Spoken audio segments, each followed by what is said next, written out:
Hello everybody and welcome back to my channel. We are going to be doing a brand new series today, it's going to be like a 10 builds in 10 days, I guess, just to get me motivated with some of my channel stuff. So I'm very excited.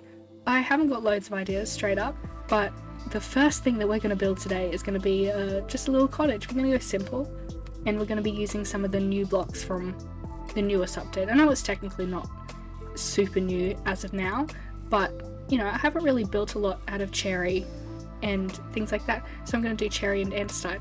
So yeah, we'll cut to a time lapse, and if you have any ideas of what you want me to build, just chuck them down in the comments. I'll be really excited to read them and, you know, hopefully build them in my world. So yeah, we'll get right into it.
Alright, so we finished the exterior of the cottage, and I'm liking the way it looks. I love the pink, and I had to wash it out, but I also, like with the greys, so it did look a bit washed out originally, and I had to add some dark colours, so like the deep slate, just to make it stand out a bit, and then I added some plants, like some vines going around, and honestly, I really like the way that how that looks. I love when plants drape over the roofs of houses. It like gives another element, you know. It's a bit overgrown, but it still fits with the cottage vibe. I added some pink petals, of course, because we love the pink petals of the new update, and it's like a nice little pink house. It's also really simple to build, and that's one of the criteria I kind of had for making the house. This is something that could be easily made in survival. It's just andesite, stone, and even the stone's not really necessary because I just used it to texture.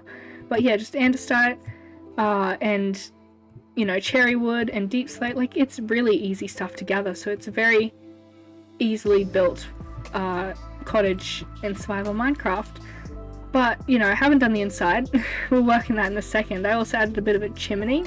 I just love adding chimneys, but I'm realizing now it's kind of obscured a bit, so I might just have to edit that a slight bit just so it's not as obscured. That's not too bad. But yeah, the one issue I did have while building it, which you probably saw in the time lapse where I was kind of going back and forth different details, is this window. It just doesn't pop, and I was going to add some trapdoors, but it still like made it look washed out, so it didn't really help, and I couldn't add any like windowsills with stairs and things like that because it was too bulky, it was too chunky.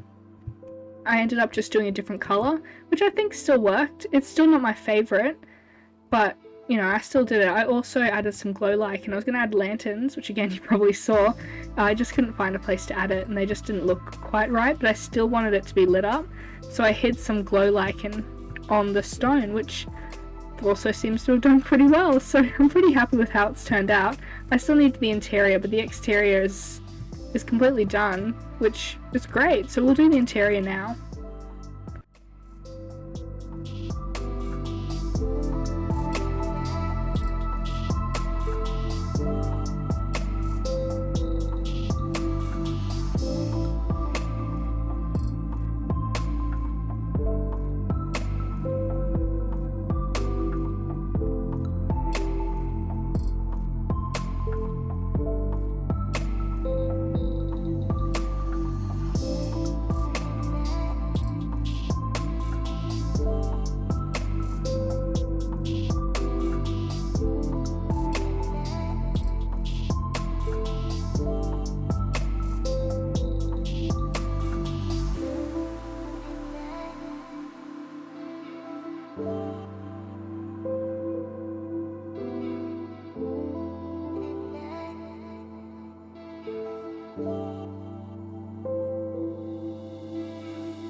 And we finished the interior. I hope you enjoyed the time-lapse that I had. Oh, we're on the back of my head. I hope you enjoyed the time-lapse that we had. And we did all the interior. It was very difficult because of the space that I had, but I think we worked it out. It's still a bit chaotic, which is what I kind of wanted, because whenever I think of like cottages and things like that, there's like a little bit of chaos, a little bit of, you know, just hoarding kind of going on. So there's a bunch of stuff. I got a little armor stand. I love the armor trims as well. And yeah, we've got a bunch of books. These are my favorite bookshelves at the moment. So much better than the original ones. I've got a few item frames just with like random stuff on the walls. The little bed up here. There's a barrel. A couple paintings. You know, there's a nice little, like, this is a nice little area you can look over. It's, you know, a little kitchenette we've got here. Ooh, little kitchenette we've got here. And it's just a simple interior. There's nothing really much. It's more for decorative purposes. I think it's a little bit useful because there's a couple things in here like storage, and things like that, but you know, not a lot of survival friendly. But I'm getting into interiors a little bit more. But that was the end of the video, and that was build number 1 out of 10 days. So we'll try and do another one tomorrow as well. I don't know what we're going to build, so if you have any ideas, please put those in the comment section. And yeah, I enjoyed this little pink cottage. I don't know what to call it, just the cherry cottage, I guess. It's, you know, it's nice. It's quaint, it's pretty, I like it. Let me know if you have any other ideas that we can do in my creative world. I'm trying to fill it up a little bit more, which is why I was like, oh, 10 builds over 10 days. I can 10 more builds to add to my creative worlds. But yeah, I hope you enjoyed the video. I hope you enjoyed the house, and if you let me know if you build in survival. I'd be really, you know, intrigued to see how survival friendly this actually is. But yeah, otherwise I'll see you in the next one. Goodbye.